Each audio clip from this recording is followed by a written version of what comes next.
Hello and welcome to the Author of Your Own Story show, where each day we give you a tip, trick, insight, or interview into your 5 to Thrive.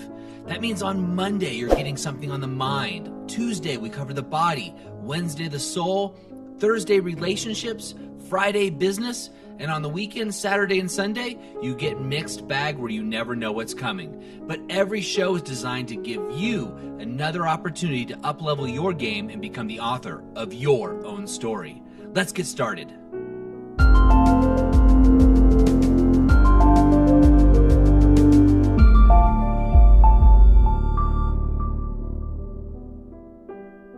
Now, I've had a conversation with two different business owners over the past week, which brings me to this conversation with you on how to get rich.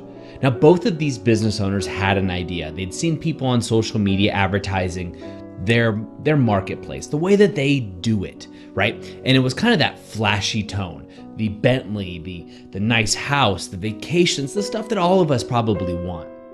Well, I've had the opportunity of coaching extremely wealthy individuals, extremely successful people, both in the areas of their personal lives and their business, but especially in this conversation, areas of finance. And what I mean by finance is building true wealth. These are actually very wealthy people. They're multi-millionaires. And so the way that they got there is the opposite of what you probably think. It's not sexy. And I know listening to something like this, if you want to know the secret to getting rich, well, the secret I would say to getting rich is common sense. And of course, common sense just isn't that common. We hear that all the time. But the truth is, these people had saved up. They didn't live beyond their means. Now in their business, at times, they took calculated risks with money and finance. But they always had a backup and they always worked hard. Now, what they did, of course, as they've gotten very wealthy, they've spent more money. But they didn't do that. They looked at their values, their value propositions, and they really pushed forward with those, making sure to do things that were free in life.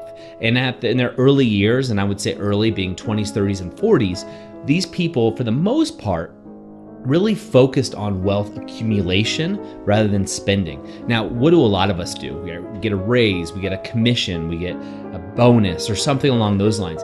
And oftentimes don't we spend that within the first month or two, or maybe some of us spend it in the first week or the first day. We go out, we buy that thing we want, we buy that new snowboard, we buy that new car, we take everybody to dinner, we buy everybody drinks, whatever it may be. We have money now. Hallelujah. Well, what these people would do is they got a raise, they got a bonus, they would actually sock it away and act as if nothing had happened. And they would invest it. They would invest it and let their money work for them, almost like they were forgetting about it, like they never had it. And they would live as if throughout these decades, they only had their base salary, covering their base needs. Now, of course, they took trips, they did splurge on themselves, but not as much as you might think. Not as much as these get-rich-quick schemes or people that are throwing this on YouTube or Facebook, or you see them everywhere, like, driving this house in the Hollywood Hills, and these are all my Ferraris, yeah, no big deal, and here's me with these different supermodels. And, when you look behind the scenes, the house is not theirs, it's just leased against the business.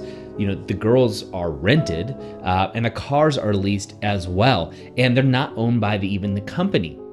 They're investments. The person is fake. They're a public figure trying to sell you the opportunity.